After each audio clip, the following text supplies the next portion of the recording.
Scarlett Hayes had signed her name to the municipal liability forms before dawn, her pen scratching through the final line while dust from the shutter slats drifted across the desk that had once belonged to a solicitor who never imagined a woman would sleep beside his ledgers. She had already moved into the abandoned ground floor office at Hayes Row 3 nights earlier, rolled her blanket beneath a wall map, and stacked chipped paint tins against the door so she would hear if anyone entered. The room smelled of linseed oil, damp plaster, and old paper. Her dress cuffs were still wet where she had rinsed out mortar dust in a cracked basin. She did not pause to admire courage or fear. She blotted the page, sealed it, and accepted in writing that if one staircase failed inspection, the borough could attach the entire row to the trust. The trust was her mother's instrument now, held with the same steady hand Marjorie Hayes used to fold napkins and dismiss people she found inconvenient. Scarlett could request repairs. She could not authorize them. She could collect rent. She could not release reserve funds without written approval. Even the keys to the cellar boilers had been removed from her ring 6 months earlier and replaced with duplicates stamped with her mother's initials. Marjorie called it prudent governance. Scarlett called it a leash in a respectable ribbon. There was no dramatic quarrel to point to, no slam door anyone could condemn. There were only signatures withheld, accounts delayed, and one sentence repeated with exhausted certainty whenever Scarlett attempted resistance. You are not equipped for this level of consequence. She carried the sealed liability packet to the borough office herself and watched the clerk raise his brows when he recognized the address. Hayes Row had housed seamstresses, porters, and widows for 2 generations. It was old, drafty, and full every winter. A failed inspection would not ruin a single family. It would ruin 40. On the walk back, she kept to the narrow side of Fleet Lane, balancing invoices under her arm while milk carts clattered past, and counted in her head how many chimneys still needed lining before September damp crept in. Numbers calmed her. People did not.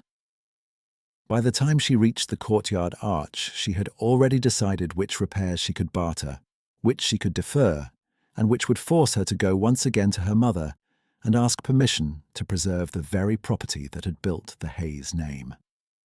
Marjorie received her in the blue morning room at 11, exactly when Scarlett expected she would, seated near the long window where light struck the family silver and turned every polished edge into a quiet warning. She wore pearl drops and a slate gown cut without softness. Her eyes were pale and dry, the colour of rainwater in stone. On the low table beside her lay Scarlett's request folder, unopened, tied with a ribbon Scarlett herself had knotted at sunrise. "You are early," Marjorie said. "The roof work at number 7 cannot wait. I require immediate disbursement from the maintenance reserve." "You require many things." Scarlett stood rather than sit. "The tenants require dry ceilings." Marjorie touched the folder with one finger as if testing dust. "You will marry Mr. Pell by Michaelmas. Romances for women with no accounts to settle." The words did not rise. They landed. Marjorie spoke in verdicts rather than argument, with the bored authority of someone accustomed to being obeyed by dinner, if not by noon. Scarlett felt the familiar tightening beneath her ribs. Not surprise, not even outrage, but the hard compression of being translated into a problem on someone else's page. She set her gloves on the table, one atop the other, and kept her voice level. "The marriage settlement transfers my legal authority over Hayes Row. It stabilizes debt exposure. It removes me. It removes uncertainty." Marjorie finally untied the ribbon, skimmed the first request sheet, and set it down, without reading the rest. "Mr. Pell has liquidity. You have sentiment. I prefer liquidity." Scarlett watched her mother's hand as she spoke.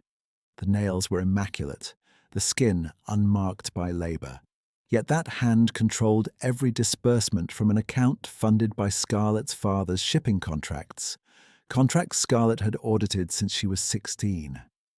Her father had taught her to read manifests by candlelight and check entries against weather logs, not because he intended rebellion, but because he assumed competence should have a place in inheritance.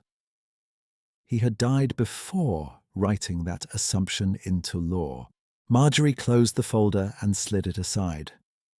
You may have £100 for emergency repairs, not a penny more. The estimate is 320. Then choose your emergencies better. The humiliation was never loud.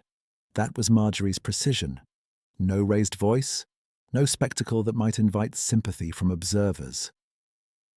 Scarlett left the morning room with the stamped authorization in her reticule, 1/3 of what she needed, and met the house steward in the corridor as he bowed and handed her a cream envelope. She broke the seal while walking. Supper, Thursday, 8 o'clock. Mr. Frederick Pell and his aunt. Informal.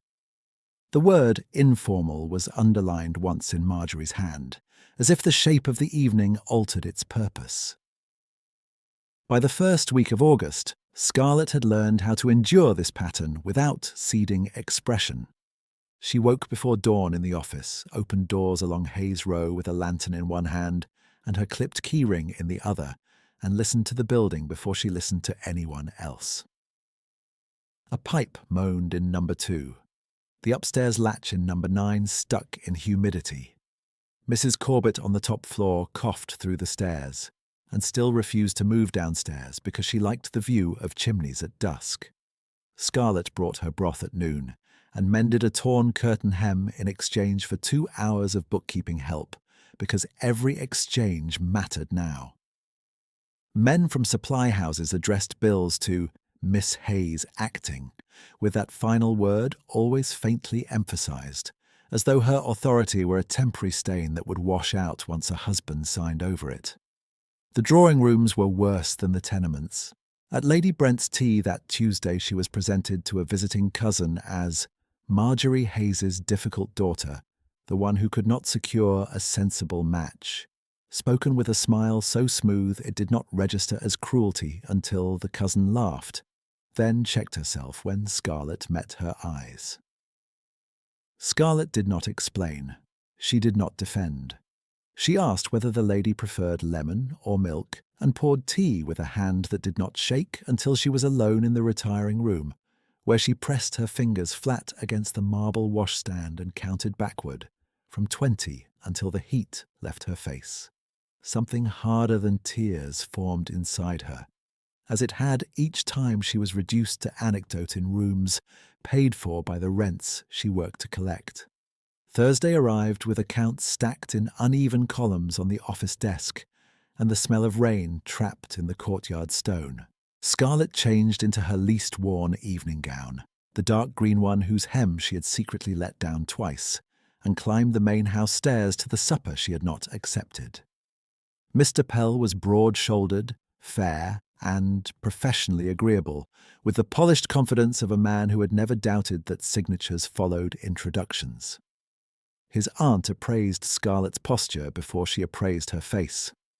Conversation remained mild until Marjorie asked about trust governance in the tone one might use to discuss weatherproofing. Mr. Pell set down his glass. I have reviewed the provisional terms. Consolidation appears straightforward. Scarlett met his gaze. Straightforward for whom, sir? For all parties, Miss Hayes. Your mother has been clear.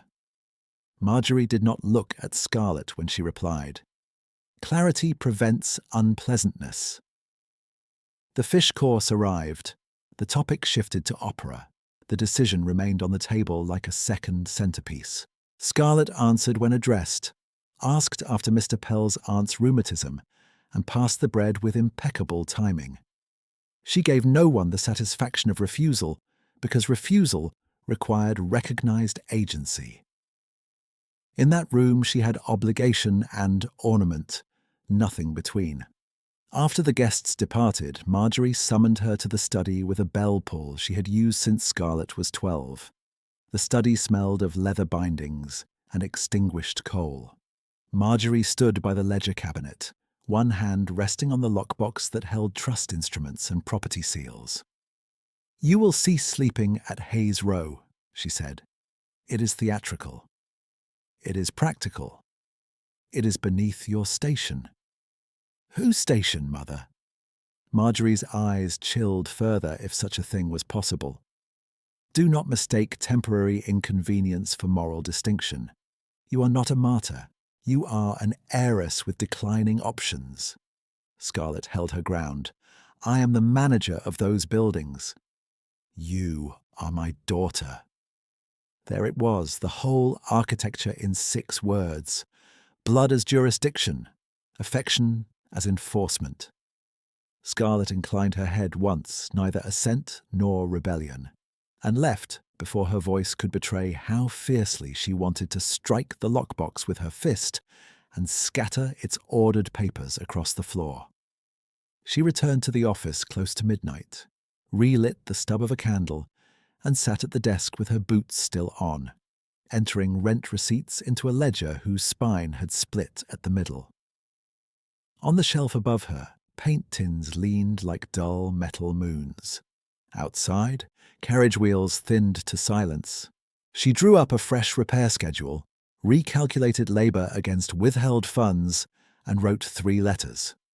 One to the parish contractor requesting a replacement for the missing handyman who had quit without notice. One to the borough inspector asking for a 10-day extension on stair compliance, and one to herself in the margin of the accounts. A single line she underlined once. "Do not surrender the keys."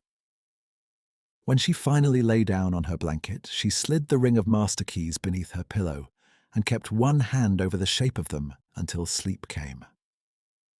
She woke with her hand cramped around cold iron and the pattern of key teeth pressed into her palm. The candle burned to a shallow cup beside the desk, and a square of early light lying across the liability forms she had sealed the day before. For one suspended moment, she did not move. She listened.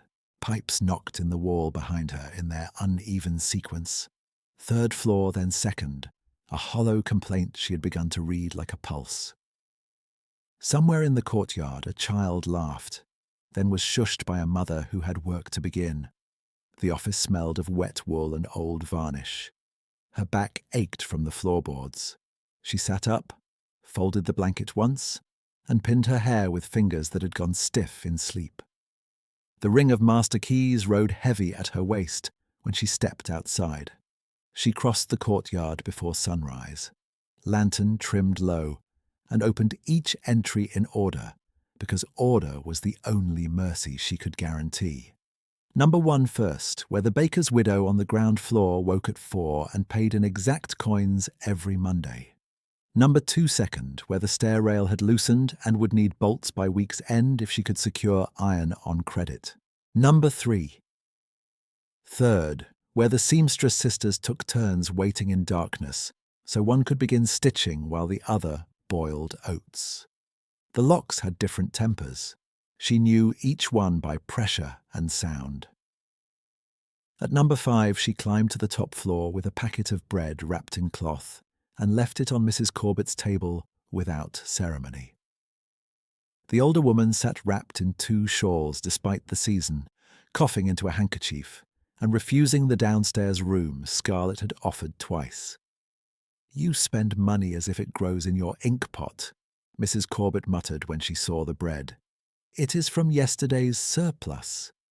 "You have no surplus." Scarlett set a cup of water by the bed and checked the cracked pane with her thumb. "Then we shall call it strategic theft." Mrs. Corbett's mouth twitched. "From whom?" "From despair." The woman huffed, almost a laugh, and reached for the bread. Scarlett noted the fever in her cheeks and made a quiet mark in her pocket ledger. Coal allowance, 2 extra sacks, to be hidden under routine fuel. By the second week of August, every hour of her day had become a negotiation with shortage. She spent mornings collecting rent and complaints in equal measure, afternoons haggling with tradesmen who preferred to wait for a mail signature, evenings at a narrow desk balancing columns by candlelight, while the house across town held dinners in her name without her consent. At noon, she carried a pail of stew up 3 flights to the seamstress sisters when their machine belts snapped and took one finger's skin with it.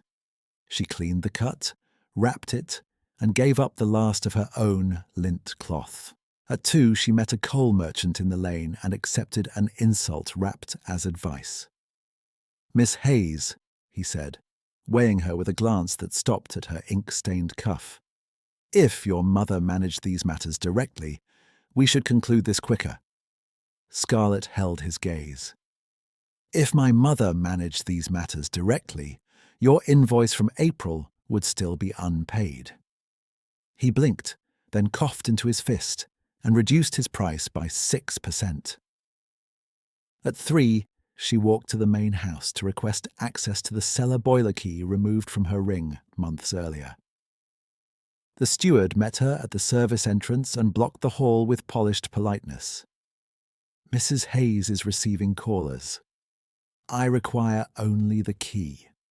Mrs. Hayes instructed that all key requests be submitted in writing. Scarlett stood with her hand on the strap of her satchel and saw, over his shoulder, the edge of a gilt mirror and 2 women in pale silks descending the stairs for tea. She lowered her voice. "The boiler in number 8 failed in the night. If I wait for written approval, they will have no hot water until tomorrow." The steward did not shift. "I have my instructions." She drew a blank form from her satchel, braced it against the wall, and wrote in a clean hand while he watched. Request logged. Reason stated. Consequence noted. She signed and dated, then handed him the page. "Please stamp receipt." He did. She waited for the key. He returned without it, carrying instead a sealed note in Marjorie's hand. Scarlett broke the wax in the corridor. "You may borrow the cellar key for 2 hours. Return immediately. Do not involve outside labor without authorization. No greeting, no signature, only command." She took the key and walked back to Hayes Row without breaking stride, though she felt the heat climbing her throat with each step. On the way, she passed the window of a stationer and saw her own reflection in the glass. Hair loosening, hem dusted white with plaster, face composed in the narrow way of someone who could not afford visible injury. Difficult daughter, society said. They did not see this corridor arithmetic, this daily conversion of urgency into acceptable paperwork. The afternoon dissolved into tasks that had no witness. She relit the boiler in number 8 herself, sleeves rolled, soot on her wrists. She sorted 3 months of arrears into manageable promises and impossible ones, then crossed out impossible and wrote delayed because language altered whether a tenant could sleep. She sat with Mrs. Keating from number 6, while the woman signed her rent receipt with an X and pretended not to notice when Scarlett turned the paper so the mark would sit straight. She mended the torn cuff of her own green dress near dusk, needle flashing in and out while she reviewed accounts aloud under her breath. At 7, a footman arrived from the main house with another cream envelope and the posture of someone accustomed to delivering obligations. Scarlett read it standing at the office threshold. Friday luncheon. "Mr. Pell will call at 2. Be prepared to discuss settlement revisions." She folded the card once and placed it under the ledger weight. Then she went to the courtyard pump, filled a basin, and washed mortar from her hands until the water ran cloudy and cold. Dark came early behind the rose-close roofs. She lit 2 candles, one for the desk and one for the corridor, and opened the parish contractor's reply to her request for a new handyman. The note was brief. Replacement available. Name, Jonah Reed. Starts tomorrow at first light. Rate enclosed. No references listed. no flourish. A practical answer to a practical need. She set the note beside her ledger, marked labour hours into the week's schedule, and told herself she would trust no one beyond the work completed before her eyes. When dawn thinned the sky, she was already in the courtyard with a clipboard, checking roof slate stacks against delivery tallies. Mist clung to the brick. The milk cart had not yet reached the lane. She heard boots on gravel behind her, steady and unhurried, and turned. The man at the arch was taller than she expected, coat plain, cuffs worn, mud dried along the hem where road water had splashed and settled. He held a canvas tool satchel in one hand. His hair was dark, cut short without style. His eyes were grey, not pale but deep-set and attentive, in a way that suggested he registered details before choosing whether to acknowledge them. "Miss Hayes?" he asked. His voice was low and measured, his vowels too precise for most hired labour from the parish lists. "I am Miss Hayes. You are Reed." "Yes." No title sought, no explanation offered. He set down the satchel near the pump and waited for instruction, rather than filling the air with assurances. Scarlett gave him the day's list in order. Roof seam at number 7, stair rail bolts at number 2, check the back drain near number 4 before noon, tide pushed waste into the lower hall. He read once, nodded, and returned the page. "Where do you keep spare washers for the older taps?" he asked. She studied him. Most men sent by parish contractors asked first about pay, then about tea. "Locked cabinet in the office," she said. "Second shelf, tin marked blue." He dipped his chin in acknowledgement and moved toward number 7 without another word. Work began before the tenants fully woke. Scarlett supervised slate placement from below while balancing invoice notes against expected costs. Reed climbed and measured in quick sequences, conserving motion. At mid-morning, a commotion rose at the lane entrance. Old Mrs. Larkin from number 3 had dropped her rent purse in the mud while pulling her shawl tight, and one bright sovereign had rolled beyond her reach, spinning once before settling near Reed's boot. Mrs. Larkin's voice thinned with panic. "My coin, my rent coin! Oh, Lord, help me. That is this week's bread." A younger labourer from the delivery cart glanced toward the coin and then away, calculating perhaps how easily metal vanished in wet gravel. Reed crouched, picked the sovereign from the mud, wiped it clean on his sleeve, and stepped directly to the old woman. He placed the coin in her palm and closed her fingers over it, as if returning something already accounted for. "You dropped this, ma'am," he said. Mrs. Larkin stared, then nodded rapidly, eyes watering from relief more than age. "Bless you." Reed inclined his head once and turned back to the scaffold. The gesture was small enough to disappear in any busier street.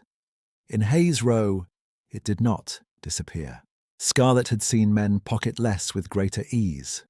She watched him resume work, watched the way the younger labourer avoided his gaze, watched how Reed neither announced virtue nor waited for praise. Not performance, choice. At noon, she called a halt for tea and checked the cabinet locks in the office. The ring of master keys lay warm against her hip. She felt with unusual clarity the exact weight of risk. One man with access could strip fittings, open vacant rooms, vanish before dusk. One man without access could turn every repair into delay she could no longer afford. Her mother would call caution prudence. Her father had called it paralysis when applied past necessity. Reed stood in the doorway, cap in hand, waiting to ask for the cellar valve key because the drain at number 4 required access through the locked service corridor. "Aye." He did not step over the threshold until she nodded. "Miss Hayes," he said, "I can clear the blockage now if you prefer not to wait for evening." She set the ledger aside and drew the ring from her belt. The keys chimed softly, old iron striking old iron. For a second she saw Marjorie's lockbox, Mr. Pell's careful smile, the steward's stamped receipt, and every hour spent requesting permission to keep walls standing. Then she selected not one key but the full ring and placed it in his open hand. "If you betray me," she said, "do it quickly."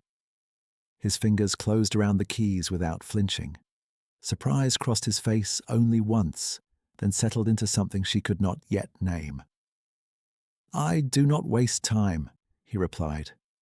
He turned, walked into the corridor that led beneath number 4, and the sound of the keys moved away from her in a measured rhythm that felt, to Scarlett, very much like the first hinge giving way. The sound of the keys diminished along the stone corridor, iron striking against iron, then stopped somewhere beneath number 4 where the service pipes ran in a narrow brick throat no wider than a cart shaft. Scarlett remained at the desk for 2 breaths, staring at the doorway he had passed through, then rose and took the lantern from its hook. Trust was not a feeling she could afford. Trust was verification. The corridor air cooled as she descended, damp lifting from the walls and settling at her wrists. She found him crouched by the valve housing with his sleeves pushed to the elbow, one shoulder braced against the wall, listening to the pipes with his ear almost against the rusted joint. The full ring of master keys lay beside him on a folded rag, arranged in size order as if he had handled them for years. He did not look up when he spoke.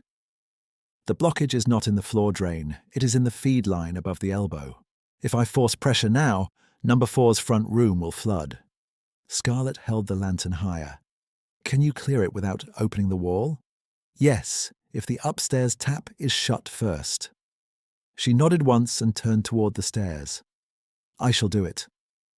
He caught the ring, selected one key without hesitation, and held it out to her. "Second door on the left, brass latch sticks." His certainty should have irritated her. Instead, it saved minutes she did not possess. She climbed quickly, crossed number 4's dim entry, and found the tap still running in a kitchen where steam had already begun to film the window. Mrs. Keating stood wringing her apron beside the sink, face pale. "Miss Hayes," it started hissing and then— "Turn nothing," Scarlett said, moving to the latch as instructed. The brass did stick.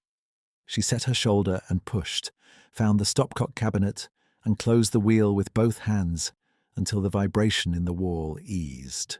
Only then did she feel the building shudder once beneath her feet, a low complaint from timber that had absorbed too many winters. She returned to the service corridor in time to see Reed stand and reach for the overhead line. He wedged a pry bar under the corroded clamp and looked at her, not at the pipe. "Lantern farther back, Miss Hayes." She took one step as directed. The clamp gave with a metallic snap. Water struck the far wall in a hard white arc before he caught the line and redirected it into the drainage trough, boots sliding on slick stone. Above them, somewhere at street level, a joist cracked with the dry report of overstrained wood. Dust sifted down in a thin curtain. Scarlett heard the warning before she saw it, a groan from the ceiling beam that crossed the corridor mouth. "Out," she said sharply. He moved first, not away from her but toward her. One arm braced against the sagging timber as it dropped a hand's breadth from its housing. He did not touch her. He made a barrier of his body and the beam, buying her the space to pass under and into the stairwell. She turned on the step, lantern shaking once before she steadied it, and watched him hold until the movement stopped. Then he released the timber slowly, as if calming an animal that startled easy and kicked hard. When he reached her, his shirt was soaked from shoulder to waist, and a line of plaster dust marked one side of his face. His breathing was controlled. So was hers. "Anyone upstairs?" he asked. "Mrs. Keating and her boy are in the kitchen, no one in the front room." "Good," he nodded toward the yard. "I require 2 support posts and a length of chain. If we shore the beam now, we keep the wall. She should have answered with instruction. Instead, for one unguarded second, she looked directly into his eyes and saw not alarm but concentration sharpened by care. Grey, she had thought before. She had been imprecise. His eyes were the colour of river slate, dark where shadow crossed and unexpectedly clear where the light struck. They missed nothing. Not her hesitation. Not the fact that she had almost stepped towards the beam instead of away from it. "Miss Hayes," he said, quieter now. "The wall." She drew a full breath. Yes, the wall. By late afternoon, the beam stood braced, the leak diverted, and the front room at number 4 smelled of wet lime and fresh-cut timber instead of collapse. Scarlett signed the emergency purchase chit with ink that had begun to clot in the nib and paid the carrier in coin she had intended for window glass.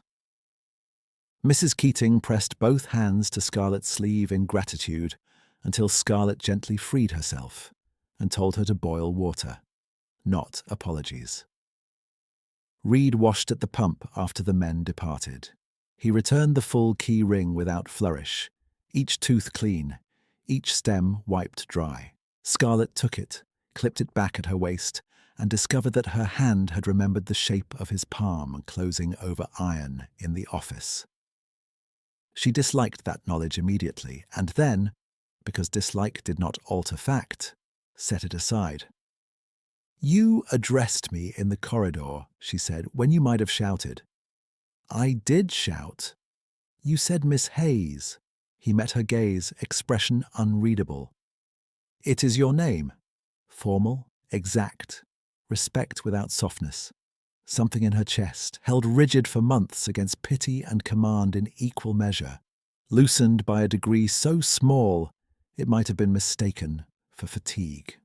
3 days later, when the borough inspector arrived unannounced with his measuring rod and his impatience, Reed was already on the roofline at number 7, replacing damaged slate under a sky the colour of pewter.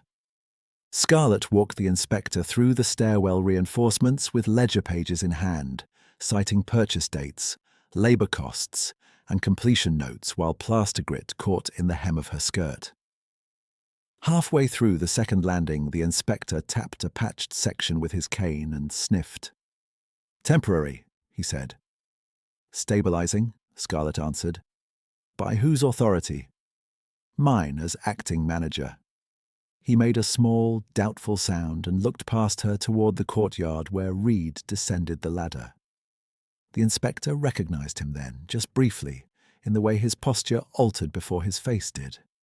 "Reed," he said, tone shifting toward caution. "You took this contract?" "Yes." The inspector lowered his cane. "Then I shall review the lower drains first." Scarlett noticed the change and wrote nothing in the moment, but that evening, when she entered expenses by candlelight, she added a private line in the margin beside the date. Inspector deferred after speaking to Reed. She did not circle it. She did not speculate. She simply kept the fact. By the following Tuesday, proximity had acquired a schedule of its own. Dawn found them on opposite sides of the same problems. She with pages and keys, he with tools and measurements, each moving in practiced circuits that intersected every hour. At noon they met in doorways to exchange updates in sentences trimmed to use. At dusk, they crossed paths again at the office table, while she checked invoices against delivered materials, and he listed what could wait and what could not. He never sat unless invited. He never touched a paper she had not first pushed toward him. He spoke to tenants with the same economy he used with her, but with an attentiveness many gentlemen failed to offer, and most labourers had no time to perform. The inconsistencies began to gather like pins on a map. His hands were undeniably those of a working man. Knuckles scarred, nails roughened, palms calloused from years of grip and strain. Yet his diction bore schooling that did not belong to parish lists. He said insufficient where others said not enough, deferred maintenance where most would shrug and say, "Old rot." When Mrs. Corbett complained that the stair draft worsened her cough, he did not promise vaguely. He explained airflow and cross-venting in terms clear enough for her to decide between two options. She chose the cheaper one. He executed the better one anyway and billed the cheaper. One evening in the boiler cellar, with inventory crates stacked in wet-smelling rows, and the single lamp throwing long shadows across iron valves, Scarlett read quantities aloud while he checked actual stock against her ledger.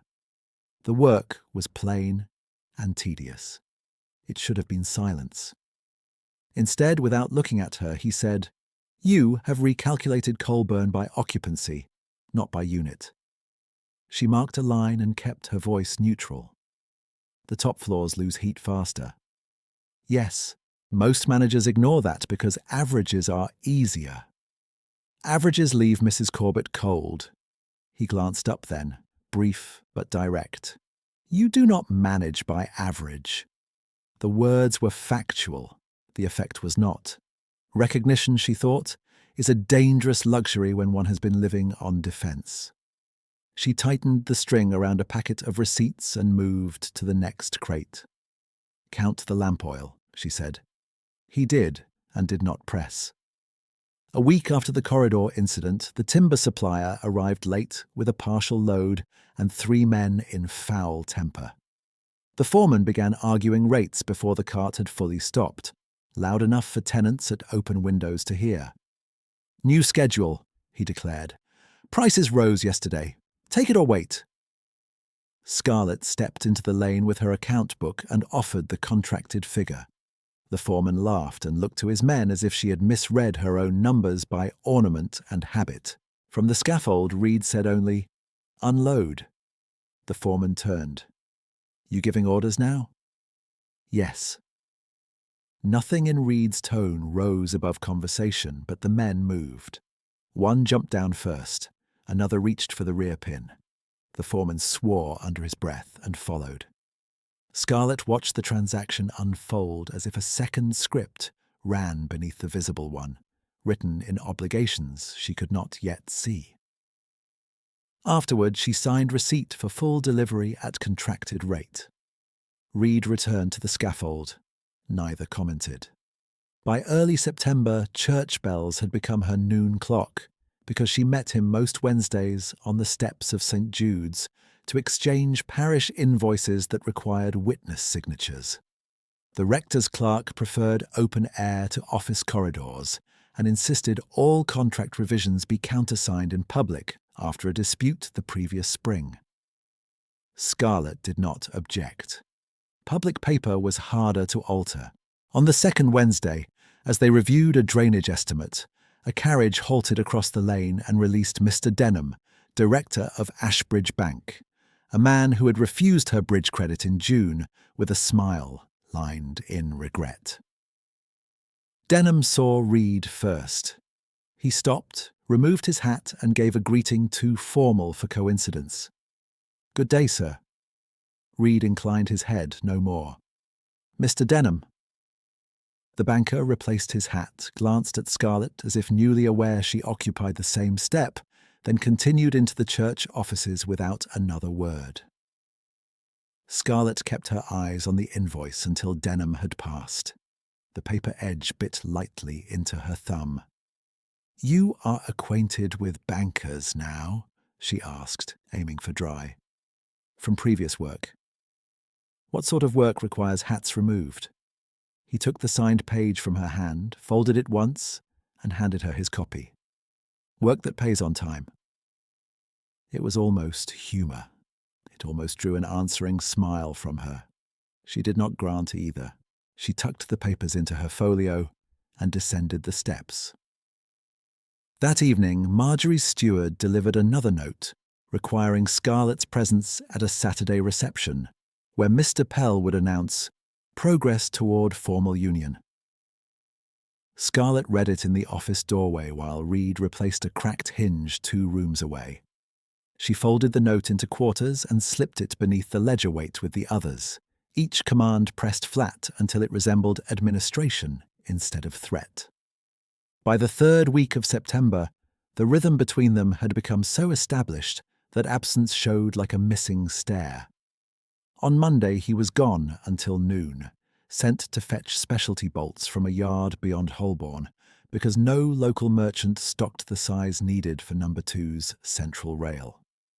Scarlett spent the morning fielding complaints and signing chits, irritated by every delay, and privately more irritated that she kept listening for his tread at the arch. When he finally returned, mud at the hem and a wrapped bundle under one arm, she was in the courtyard revising labour allocations. "You are late," she said.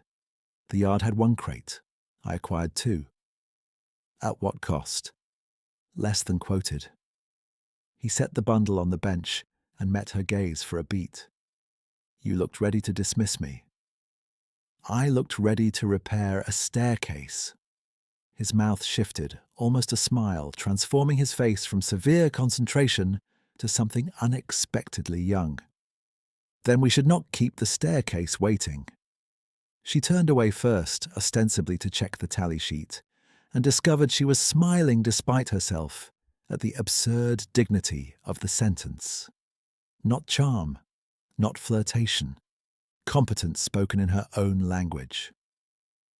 That night, after tenants settled and the row quieted to the soft thud of late footsteps overhead, she sat at the desk, entering the day's figures while rain tapped the shutters in a patient, uneven rhythm. She recorded deliveries, labour hours, deferred costs, and one private line she had no intention of sharing with any auditor living or dead. Reed had returned the keys each day without once being asked. She blotted the ink, closed the ledger, and rested her fingertips on the cover until the tap of rain and pipes merged into a single, steady sound. She had noticed too much to call him simple. She had noticed enough to suspect he was not what the parish note declared. Yet, she did not pursue the discrepancy, not because curiosity failed her, but because survival required triage, and because whatever stood behind his measured silences had, thus far, held beams in place, kept tenants housed, and treated her authority as real when nearly everyone else treated it as temporary. For now that was sufficient truth. She extinguished the candle, lay down with the key ring under her pillow once more, and listened to the building breathe around her while the unanswered questions waited in the dark, orderly as locked doors. She slept lightly and woke at the first scrape of cartwheels in the lane, fingers closing around the keys before her eyes had fully opened. The office still held the night's chill. She rose, folded the blanket, and opened the ledger to the page where she had left the last figure drying. The ink had set cleanly.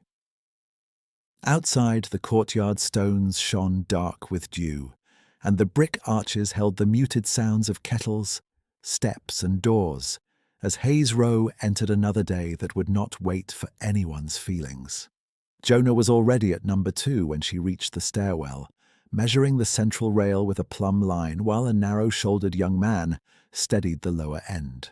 The apprentice looked older than a schoolboy and younger than hard luck, perhaps 19, with fair hair that refused to lie flat, and a jaw set in the strained way of someone trying not to seem uncertain in front of strangers. Jonah glanced down as she approached. "Miss Hayes, this is Thomas Reed, my sister's son." The young man gave a quick nod. "Mum."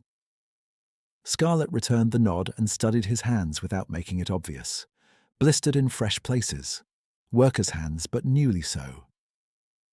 "You have worked scaffolds before, Mr. Reed?" "A little," he said.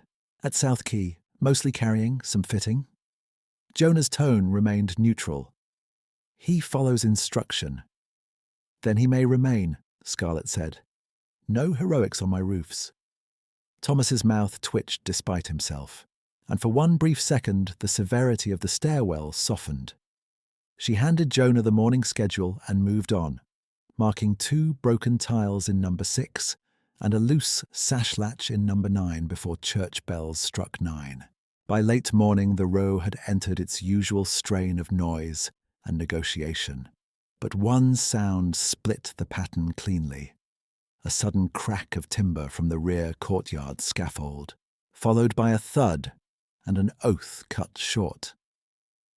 Scarlett was already moving before the second shout came.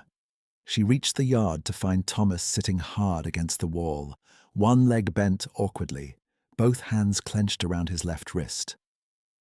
Jonah was kneeling beside him, checking shoulder, elbow, then ankle in the efficient sequence of someone who had done this before and learned not to waste movement.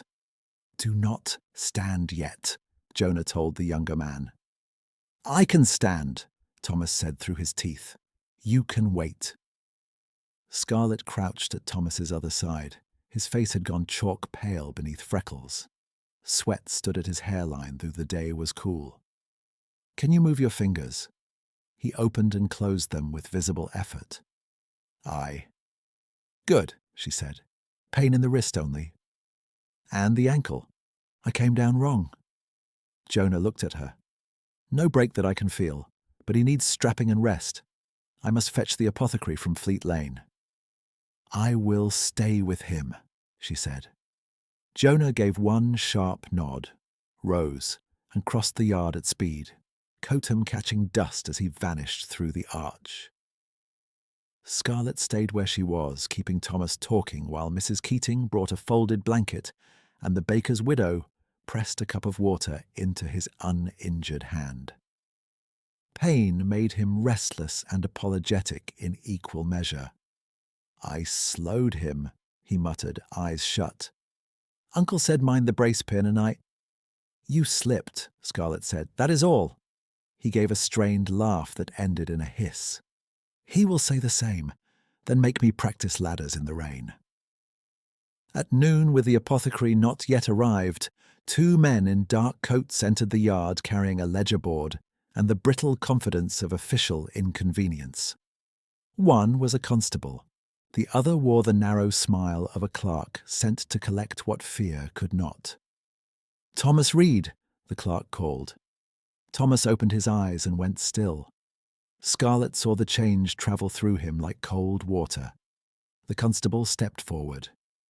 "There is an order for civil detention in default of debt, issued this morning by Harrow and Blythe Lending." Scarlett rose. "On what basis?" The clerk consulted his board. "Promissory note signed by Thomas Reed, amount £26 principal, now 41 with penalties and court charge." Thomas tried to push himself up and nearly fainted from the effort. "I paid half. I paid—" "Not in full," the clerk said. "Default stands." Scarlett moved between them and the wall. "He is injured. You will not drag him from this yard." The constable's tone stayed formal. "Miss, we may accept immediate settlement. Otherwise we execute the order." "How long?" "Until noon tomorrow." Scarlett calculated in a single hard instant. Maintenance cash box at £12, rent float committed by sunset, no access to reserve without Marjorie's signature, no time for petitions. What is required for immediate release? The clerk tapped the figure. £41 and 3 shillings. Jonah returned at that moment with the apothecary's case in one hand and stopped when he saw the constable. His eyes moved from Thomas to the ledger board, then to Scarlett. He said nothing. The apothecary knelt and began binding Thomas's wrist while the clerk repeated the amount, louder this time as if volume converted humiliation into law. Scarlett did not look at Jonah when she answered. "Hold the order until 2 o'clock. You will be paid." The clerk gave a thin shrug. "By 2. She turned to the baker's widow. "Mrs. Pelham, please remain with Mr. Reed until his uncle returns." Then to Jonah, finally meeting his gaze, "Keep him here." Jonah's expression did not shift, yet something in it sharpened. "Miss Hayes."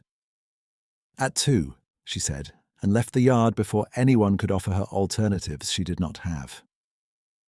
Fleet Lane was crowded at midday, all carts and shouted prices and steam from pie stalls. Scarlett walked through it with her hand inside her reticule, thumb tracing the brass edge of the compass case she had carried since she was 15. Her father had pressed it into her palm the first time he let her read his route charts. For direction when the weather lies. The casing was worn smooth at one hinge where his ring had struck it for years. She had never sold it because she had never permitted herself to imagine doing so. The pawnbroker's window displayed watches, silver spoons and 3 wedding bracelets laid out like evidence. Inside, the air smelled of lamp oil and old velvet. The man behind the counter did not bother with courtesy. Item? Scarlett set the compass down and opened the lid once before closing it again, as if the needle still mattered to anyone here. Marine compass, brass, balance gimbal, maker's mark inside. He weighed it, peered through a lens and named a price that was insult disguised as arithmetic. "It is worth triple that," she said. "It is worth what I can move by Friday." She held his gaze until he added £3, then another one when she did not blink. He counted notes into her hand while she signed the pawn ticket in a script steadier than she felt. As she turned to leave, the clasp on the case, still hooked to a narrow chain, caught the skin at the base of her finger and tore it open in a small, bright line. She wrapped it in her handkerchief and kept walking. At 1:53 she placed £41 and 3 shillings on the clerk's board in Hayes Row's rear yard. Each coin counted aloud. The constable struck through the order. Thomas sagged against the wall with his eyes closed, breathing like a man reprieved from drowning. Jonah stood 2 paces behind Scarlett, close enough that she could feel the weight of his attention, and not close enough to claim intimacy she had not offered. The clerk tucked the payment away. Debt settled. "Include receipt," Scarlett said. He hesitated, then wrote and handed over the paper. She checked the amount, folded it, and put it into her ledger folio beside invoices for lime and bolts. Evidence belonged with evidence. The apothecary finished binding ankle and wrist and named his fee. Scarlett paid that as well, then instructed Mrs. Keating to prepare broth in number 4 and put Thomas on the downstairs cot where the stair climb could not worsen the strain. When she finally looked at her wrapped hand, blood had soaked through the linen at the fold of her fingers. She changed the cloth at the pump and returned to work without comment. What she did not see, because she had turned toward the office and not toward the lane, was Jonah crossing to the gutter where the wind had carried her pawn ticket stub. He picked it up, read the broker's seal, and folded it once before slipping it into his coat pocket, his face unreadable in the afternoon light. By the 3rd day after Thomas's fall, he could walk slowly with a stick and recite apology after apology to every tenant who asked after him. Scarlett answered each with the same line: "Recover first, apologize never." Jonah did not mention the debt, the pawn shop, or the blood on her hand. He completed repairs with his usual economy, accepted her instructions, and watched her with an attention that had become less guarded and more difficult to ignore. That Saturday evening, a footman in the Hayes livery arrived at the office door carrying a tea tray and a sealed card. Scarlett broke the wax, while steam thinned into the room. "You will attend the study at 8 with service. Mr. Pell is present. No signature, none needed." She changed her cuffs, pinned back her hair, and carried the tray across town herself, rather than permit house staff to witness her hesitation. The main house was lit in every front room, gold spilling over polished stone and into the hall where portraits of dead Hayes looked down with inherited certainty. A maid directed her toward the study corridor, then vanished before Scarlett could ask whether she was expected as daughter or servant tonight. The study door stood half open. Scarlett slowed when she heard her name, not spoken to summon, but spoken to decide. Marjorie's voice was flat, almost weary. Scarlett is not a bride. She is transfer language. Mr. Pell answered, lower, careful. The clause requires willing assent. Then draft it to resemble willingness. A pause. Paper shifted on the desk. Marjorie again. I did not raise her for tenderness. I raised her for utility. The tray tilted in Scarlett's hands. Porcelain struck silver once. A soft, hard rattle that sounded far louder than it was. Heat rose from the teapot and dampened her glove where her grip tightened. Her throat closed around air that refused to settle. She placed one hand, very briefly, against the center of her stomach until the tremor passed from her fingers into the tray handles and out again. Inside the study, a chair moved. Marjorie did not raise her voice when she called, "Come in, Scarlett." Scarlett crossed the threshold and set the tray on the side table with measured care. Mr. Pell stood by the desk, expression arranged into polite concern that did not reach his eyes. Marjorie remained seated, one hand on a draft document, the other resting near the trust lockbox key. "You are late," Marjorie said. Scarlett straightened. Her pulse was loud in her ears, but her voice entered the room, level and clean. "As you planned, Mother." 4 words, no more. Mr. Pell looked between them, unsettled by the absence of scene he had perhaps expected. Marjorie's gaze sharpened, searching Scarlett's face for fracture, apology, retreat. Scarlett offered none. She poured tea for both of them with a hand that did not spill, set cups within reach, and stepped back. "If there is nothing further," she said, "I have accounts to close." Marjorie dismissed her with a slight motion of 2 fingers, already turning back to the papers that translated blood into terms and signatures. Scarlett bowed her head by 1 degree and left the study without haste. In the corridor, beyond sight of the door, she stopped beside the long window where the glass reflected her pale face over the dark garden beyond.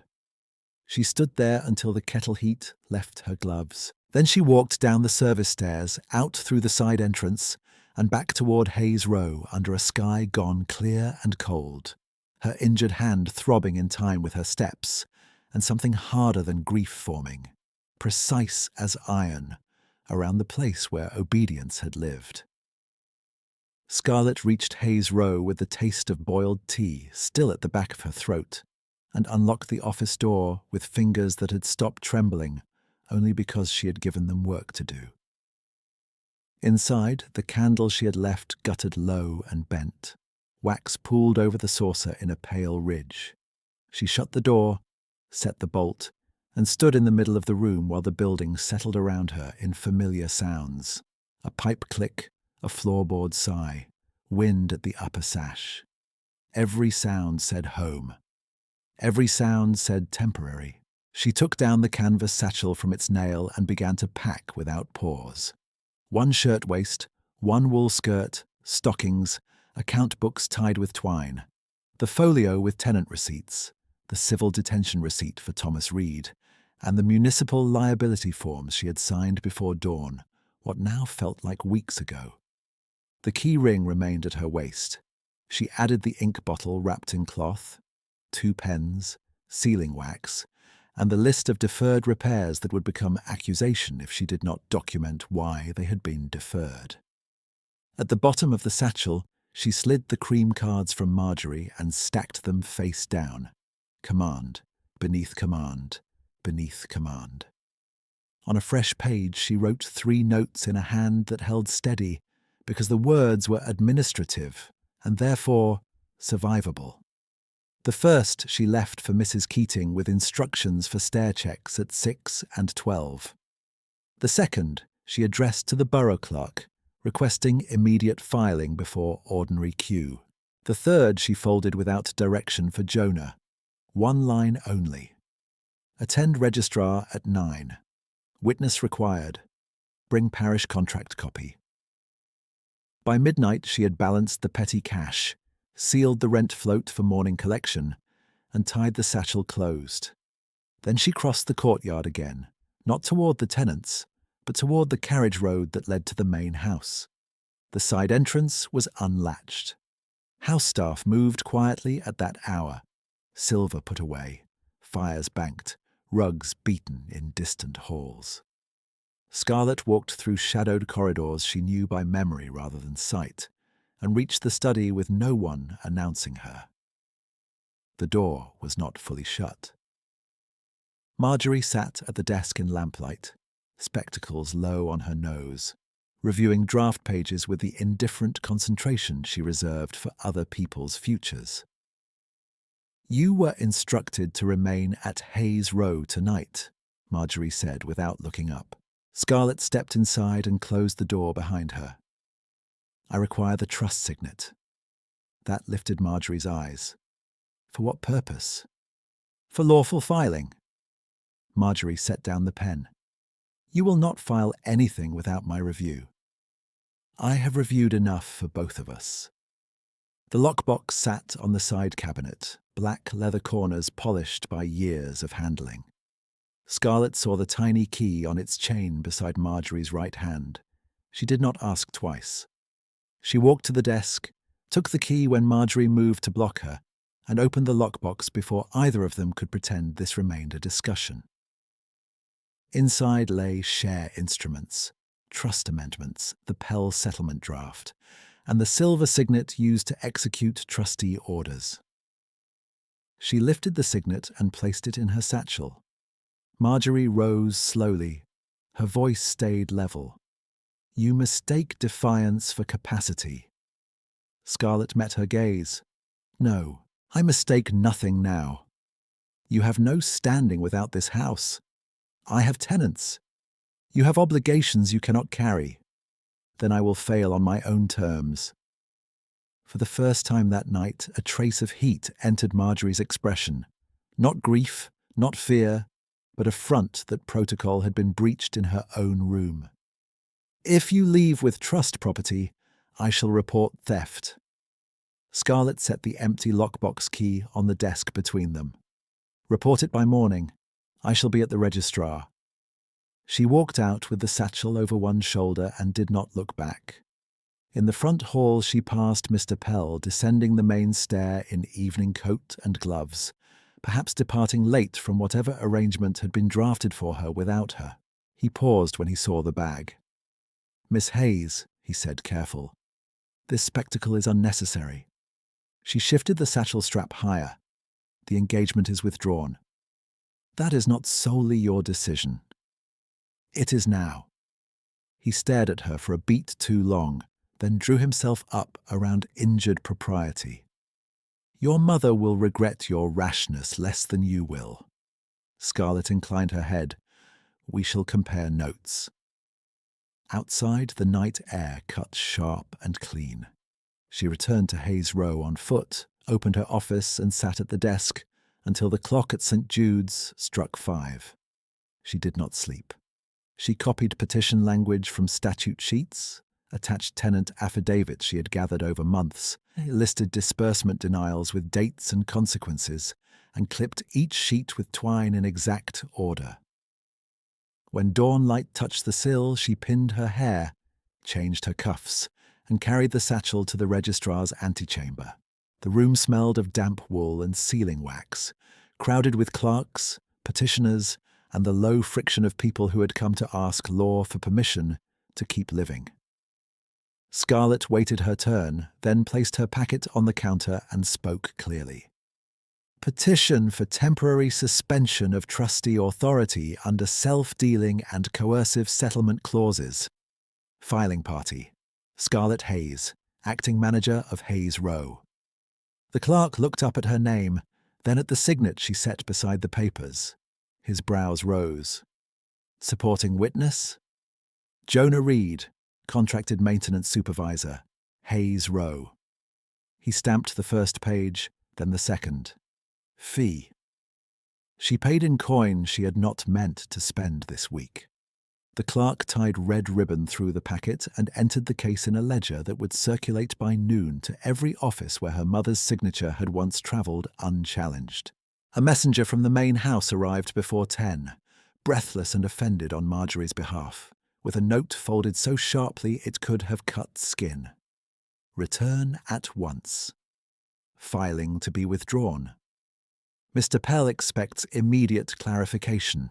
Scarlett read it once and handed it back without comment. No reply. By the time the bells struck 11, the first cost landed.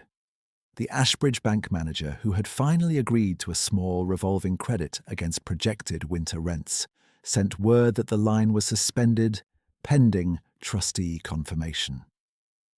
At noon came the second. The steward informed her, through a servant who would not meet her eyes, that she no longer had rooms at the main house, and her personal effects would be inventoried for later retrieval.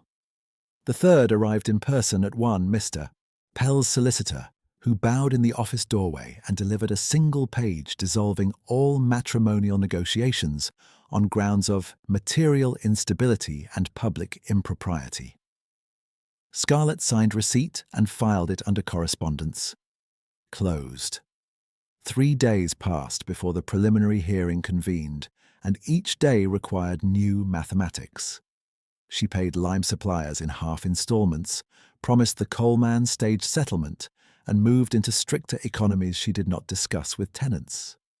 Jonah said little beyond work briefs, yet he appeared at each arranged document review, signed where required, and once, when she reached for her purse at the apothecary counter, placed 2 coins down first and stepped back, as if nothing unusual had occurred. She repaid him the following morning in exact change. He accepted without comment. The courthouse hearing room was smaller than she expected, panelled in dark wood that absorbed voices and made every page turn sound like a verdict. Marjorie sat at counsel table in dove grey, posture immaculate. Mr. Pell did not attend, but his solicitor did, expression composed into civic concern. Scarlett took her seat with her folio on her knees and watched the door without admitting she was watching it. When Jonah entered, conversation in the room thinned by degrees. He wore formal black, cut plain but flawless, not a labourer's Sunday best, but clothing made to be read at distance as authority. A court clerk rose as if by reflex and bowed. A second clerk followed. Jonah acknowledged both with the smallest inclination of his head and walked to the witness rail. Scarlett felt the floor tilt inside her, not from surprise alone, but from recognition of patterns snapping into place. The bank director's hat, the inspector's caution, foremen obeying in lanes where men obey coin, not tone. The magistrate adjusted his spectacles. "State your name for the record." Jonah's voice carried the same measured cadence she had heard in corridors and boiler rooms. "For the record, I am Jonathan Vale, 4th Marquess of Norwin, principal beneficiary of the Vale Infrastructure Trust that underwrites Hayes Row's ground lease." He said it once, no flourish, no apology. Silence moved through the room like a draught through a cracked window. Scarlett kept her hands flat on the folio because they had gone abruptly cold. Jonathan Vale, Marquess. The words reordered months in a single stroke, every withheld explanation now legible, every deference no longer accidental. She did not look away. Marjorie's counsel recovered first. "My lord, were you at any time engaged in manual labour on the property in question?" Jonathan turned slightly toward the bench, not toward counsel. "Yes." "Why?" "To inspect management integrity without interference." The magistrate leaned forward. "And your finding?" He looked then at Scarlett, direct and unhurried, before returning his gaze to the bench. "Miss Hayes preserved tenant safety under active financial obstruction. Her records are accurate. Her petitions are substantiated." Scarlett heard the words as if across water, each one clear and far-reaching. Not praise, evidence. Marjorie requested leave to challenge standing, then to adjourn, then to seal portions of the trust correspondence. The magistrate denied adjournment, accepted Scarlett's exhibits into temporary record, and ordered immediate production of full trustee disbursement logs by close of next day. Interim authority over emergency maintenance at Hayes Row was transferred pending review. The signet in Scarlett's satchel was logged and held by the court. When proceedings ended, people rose in rustling layers of wool and paper. Marjorie did not approach Scarlett. She gathered her gloves, spoke to counsel in clipped undertones, and exited by the side door she preferred when rooms turned uncertain. Scarlett remained seated a moment longer, palms still on the folio, breathing through the aftershock of public reclassification. Jonathan stepped to the end of her bench and waited until she stood.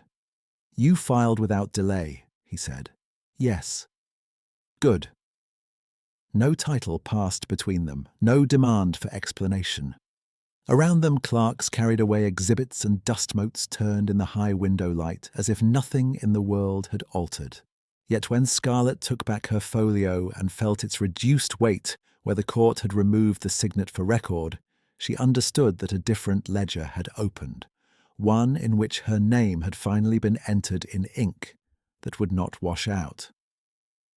When Scarlett stepped into the courthouse corridor with her folio against her ribs, the stone underfoot felt steadier than her breath, and she was still recalibrating the name she had heard at the witness rail when the senior clerk reached her with a packet tied in red tape. "Miss Hayes," he said, formal now in a way he had not been when she first filed at the crowded counter. "The bench orders full trustee ledgers produced by noon tomorrow, and your maintenance exhibits are admitted pending verification. You must appear at 10. She took the packet. "Will the interim order stand through tomorrow evening?"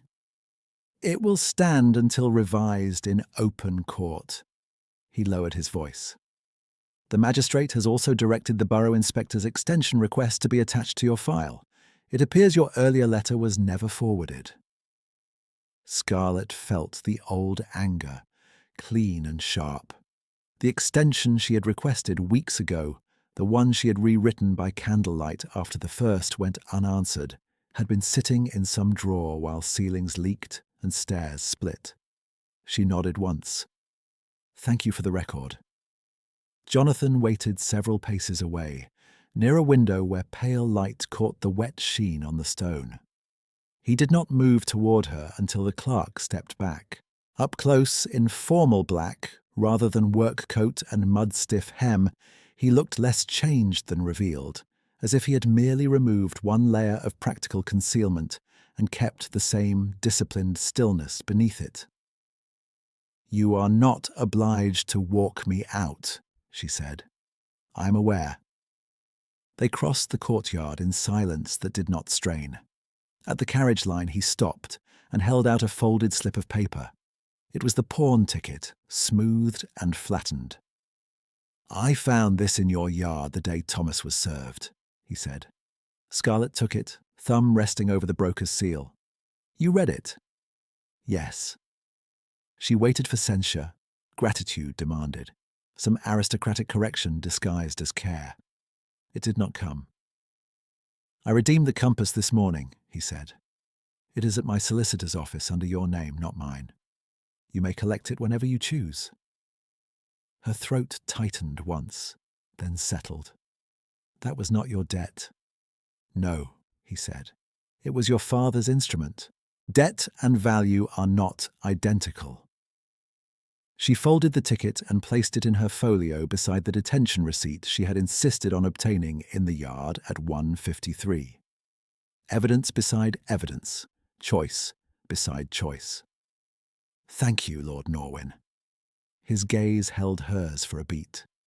"Jonathan is sufficient when no clerk is listening." The next morning, the hearing room filled before 10. Marjorie arrived with 2 barristers and a stack of newly bound ledgers that looked, at first glance, exhaustive. Scarlett saw the thinness where volumes should have been thick, saw dates missing from the quarter when disbursements had slowed to a crawl, saw page edges trimmed where addenda had been removed. She sat straight, laid out her own copies, request forms stamped received, denial notes in Marjorie's hand, invoices unpaid, inspection warnings, tenant statements, and waited. The magistrate entered, took his seat, and began without preamble. The court examiner presented a short report. Discrepancies between trust reserves declared and reserves disbursed. Emergency repair funds reclassified as courtship hospitality. Settlement drafts that transferred managerial authority to Mr. Pell in exchange for private debt absorption. When Marjorie's barrister argued family discretion, the magistrate held up one page and read a line aloud. "Transfer language," he said. "Your client's phrase appears in this draft notation, initialed by your client and attached to a coercive marriage instrument. Do you contest authenticity?" Marjorie answered before counsel could. "I contest interpretation." The magistrate looked over his spectacles. "Interpretation is constrained by numbers, Mrs. Hayes. The numbers are not favourable." Scarlett was called to confirm her exhibits. She rose, placed her hand on the rail, and answered each question in the same measured cadence she used in the courtyard with suppliers. Dates, amounts, consequence. No speech. No appeal to sentiment. When asked why she had filed without internal mediation, she said only, "Because stair failures do not wait for family consensus." Jonathan testified after her, confirming ground lease obligations and the Vale trust covenants that required habitable conditions. Thomas appeared on a stick at the back of the room, wrist still wrapped but steady, and provided a statement that his debt detention had occurred on-site during active work hours. The clerk from Harrow and Blythe, summoned by order, produced his own ledger and acknowledged receipt of £41 and 3 shillings in full settlement, signed by Scarlett Hayes. The paper passed to the bench and back. By early afternoon, the ruling landed in 2 strokes exactly as hard as she had once feared and then hoped. Marjorie was suspended from trusteeship pending a civil accounting and ordered to repay misallocated funds to the maintenance reserve within 30 days. The Pell settlement instrument was voided as coercive and contrary to trust purpose. Interim managerial authority over Hayes Row was confirmed to Scarlett, with independent financial oversight appointed through the court until the accounting closed.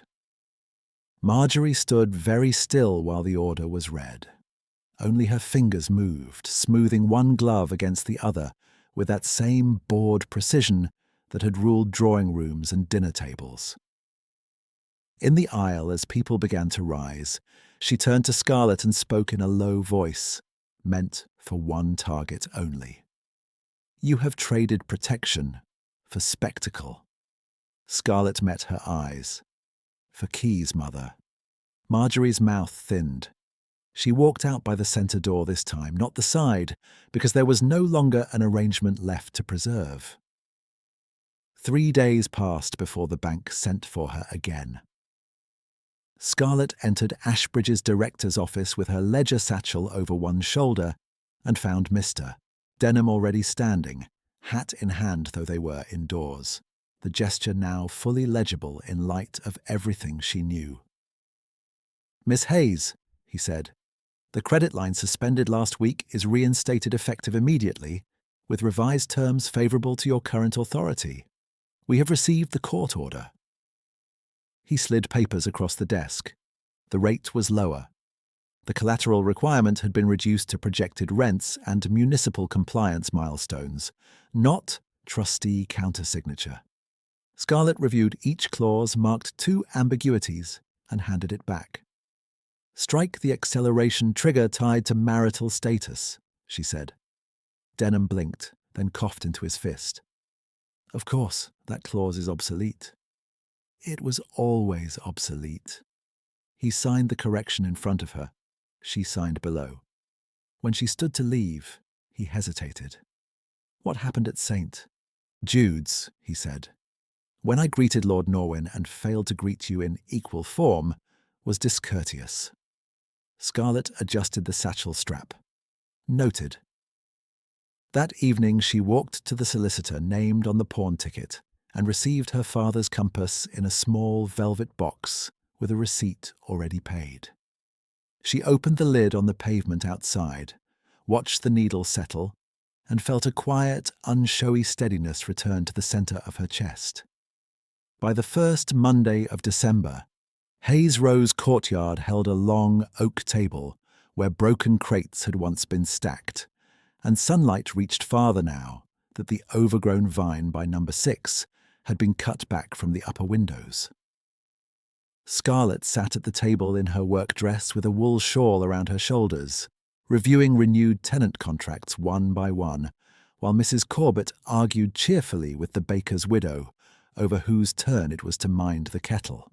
Thomas, no longer limping, replaced latch screws at number 3 under Jonah's old schedule notes, and the borough inspector, newly diligent, signed the final compliance certificate at noon, with no theatrical pauses and no deferred stamps. When he left, Scarlett filed the certificate with the liability forms in a new ledger marked Completed Works, then locked that ledger in the office cabinet and kept the key. The detention receipt for Thomas's debt remained clipped to the hearing transcript. The unforwarded extension letters were appended to the accounting file as documentary neglect. Mr. Pell sent one final communication through his solicitor requesting return of personal correspondence. Scarlett returned every card unopened and noted delivery confirmed. He offered no further challenge. The loaded looks that had once trailed her through corridors resolved themselves into altered behaviour. Suppliers now addressed invoices correctly. Clerks stood when she entered. No one called her acting. Near dusk, when the courtyard lamps were being lit and steam rose from cups in white ribbons, Jonathan entered through the arch without announcement, coat dark, gloves in one hand, the expression in his eyes less guarded than it had been in the boiler cellar weeks earlier. He crossed to the table and waited until she finished initialing the final page. "Miss Hayes," he said then with the smallest shift of tone. "Scarlett." She set down her pen. "My lord." "Jonathan," he corrected quietly, "if you please."